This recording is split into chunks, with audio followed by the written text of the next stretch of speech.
মা দুর্গার আশীর্বাদ নিয়ে সবাইকে হাতে অস্ত্র তুলে নিতে হবে বললেন কৌস্তব বাগচি। ধর্ষণ হচ্ছে কেন? পুলিশ মন্ত্রী জবাব দাও।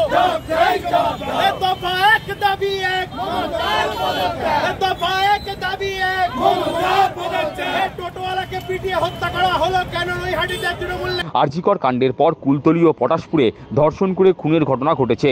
নৈহাটিতে নিরীহ এক টোটো চালককে পিটিয়ে খুন করা হয়েছে। রাজ্যে বেড়ে চলা খুন ধর্ষণের প্রতিবাদে রবিবার সন্ধ্যায় টিটাগড়ে মিছিল করে বিজেপি।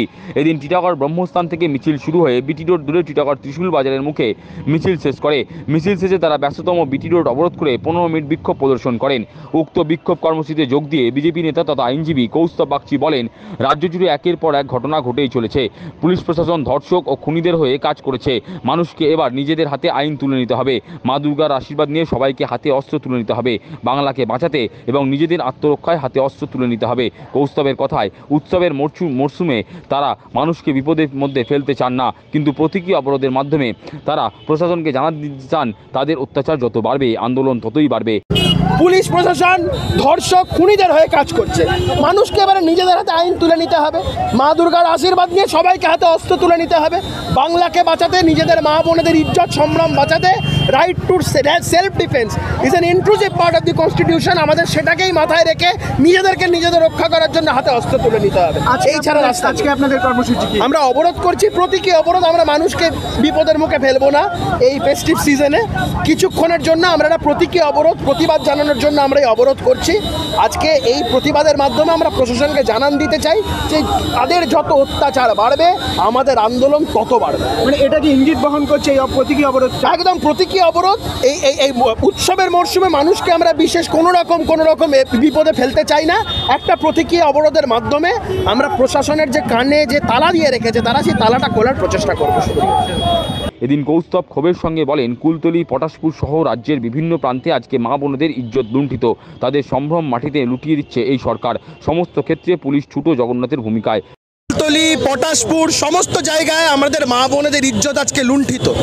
তাদের সম্ভ্রম মাটিতে মিশিয়ে দিচ্ছে এই সরকার। একটার পর একটা জায়গায় দেখতে পাচ্ছেন ধর্ষণ এবং খুনের ঘটনা ঘটছে। শুধু এটাই নয়, নৈহাটিতে একজন গরিব টোটো চালককে পিটিয়ে মেরে দিয়েছে একজন তৃণমূল নেতা, এবং যে পিটিয়ে মেরেছে সে পার্থ ভৌমিকের অত্যন্ত ঘনিষ্ঠ। প্রত্যেক কটা জায়গায় শাসক দলের একটা যোগসাজশ পাওয়া যাচ্ছে সমস্ত অনৈতিক এই সমস্ত কার্যকলাপের সাথে, এবং পুলিশ সমস্ত জায়গাতেই টুটো জগন্নাথের ভূমিকা পালন করেছে। গতকাল আমরা দেখেছি এই জয়নগরের এই ঘটনাকে কেন্দ্র করে মানুষের যে জনরোষ, সম্মিলিত যে সংগঠিতভাবে মানুষ যে জনরোষ আমরা দেখেছি, যেভাবে আমরা দেখুন কোনোভাবে হিংসাত্মক কোনো কিছুকে সমর্থন করি না, কিন্তু যেভাবে আজকে মানুষের রোষের প্রতিফলন হচ্ছে, এর জন্য দায়ী পুলিশ, এর জন্যই দায়ী প্রশাসন। কারণ মানুষ যখন সঠিক বিচার পাবে না, মানুষ তখন নিজেদের প্রোটেক্ট করার দায়িত্ব তাদেরকে কাঁধে তুলে নিতে হবে। কৌস্তবের সংযোজন, মা দুর্গা যেভাবে অসুর নিধন করেছেন, এবার মা বোনেদের ইজ্জত রক্ষার্থে প্রয়োজনে হাতে অস্ত্র তুলে নিতে হবে। মা দুর্গার আশীর্বাদ নিয়ে মা দুর্গা যেভাবে অসুর নিধন করেছেন, বাংলার মা বোনেদের ইজ্জত রক্ষার্থে আমাদেরও উচিত মা বোনেদের ইজ্জত, মা বোনেদের সম্ভ্রম বাঁচানোর জন্য আমাদের প্রয়োজনে হাতে যদি অস্ত্র তুলে নিতে হয় আমাদের তাই করতে হবে। কারণ right two self defence is an inclusive part of the constitution. আমাদের সেটা সংবিধান প্রোভাইড করে। প্রশাসন যদি আমাদেরকে প্রোটেক্ট করতে ব্যর্থ হয়, আমাদের দায়িত্ব নিজেদেরকে প্রোটেক্ট করতে হবে।